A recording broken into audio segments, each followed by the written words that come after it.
When your team has the advantage, it's very easy to mess up and let the enemy make a comeback. With these 7 tips, you'll learn the correct way to end the game as the roamer, starting with. Number 1. Avoid diving under inhibitor turrets without Lord, because there is a risk of throwing the game through a failed teamfight. There is only a small chance to push the inhibitor turrets, unless you kill most of the enemies or stun all of them, but it's still risky because of turret damage. Instead, it's better to let them walk out and make them believe it's safe to do so by not showing yourself or standing right in front of them. But if the enemy still plays safe under their turret, then wait for the Lord to spawn. Number 2. While you wait for the Lord, you should zone the enemies near their buffs and junglers, so they can't take farm. Try to have a vision of them and don't let the enemies secretly farm. Make sure they get the least farm possible, and a good way to prevent them from getting farm is to steal their jungle creeps. You're the tank, but you can guide your allies to take them or take them yourself if there's nothing else to do, meaning no reason for you to camp and zone, because the enemies hug their inhibitor turrets and you need to wait for the Lord. Number 3. An important thing to know when you have gold lead is that enemies gain more gold from killing you than you from killing them. A 1-for-1 trade is often misunderstood as an equal trade, which it isn't. The reason is because your team has less deaths than the enemies as you're winning so far. Each death an enemy has deducts 20 gold from the amount you get from killing them. For example, if you kill an enemy with 0 deaths, you get 200 gold, but the next time you kill them, you get 180 gold. This is capped at minimum 50 gold, but resets back to 200 gold when that enemy gets a kill. This means you should avoid focusing on kills, since at some point your team will even get more gold from clearing 1 minion than 1 kill. Focusing on kills, where you risk dying instead of farm and objectives, will lead to a longer game. The longer game, the higher chance the enemy has for a comeback.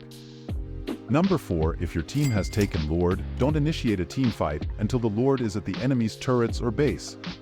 If you see an opportunity before the Lord arrives at their base, you can, as long as you or your allies won't die. But I would rather wait for the Lord to push than risk it, since you never know the outcome of team fights. Another thing to be careful of is entering bushes alone.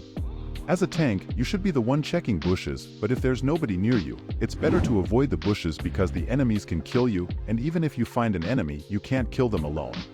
In this clip, I made a heavy mistake by going into this bush after getting the Lord, without noticing my marksman was going toward top lane. Because of that, I wasn't able to be there when our Lord came. Number 5. If the enemies have 0 turrets or 1, tell your allies to clear minions, so the enemies will be pressured on lanes. This means one of them has to go back and stay behind to defend, because otherwise they'll risk getting split pushed. When you notice your minions are nearing their base, it often means that one of them has to go back and defend. From there you can take advantage and try to initiate a 5 versus 4 against the rest of the enemies that are at the Lord. But if the rest of the enemies retreat as well, that's where your team can take out the Lord fast before they come back.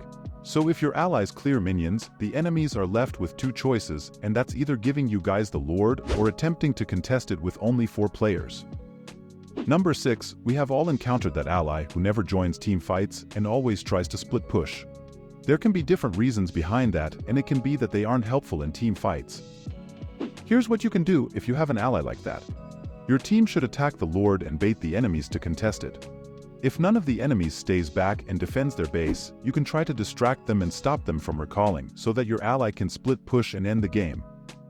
But if one of them does go back to defend, it'll be a 5 versus 4 if your split pusher can come to Lord faster than the enemy defending. Number 7. One more thing when it comes to waiting for the Lord to spawn is to tell your allies to freeze the lanes, which means to stop clearing the minion waves. This will prevent the enemies from getting any gold until the Lord comes delaying the items, or it will bait them out of the base, which can get them easily killed. Getting Lord is key to ending the game, so I would suggest watching this guide about 7 important tips for roamers during the Lord team fight.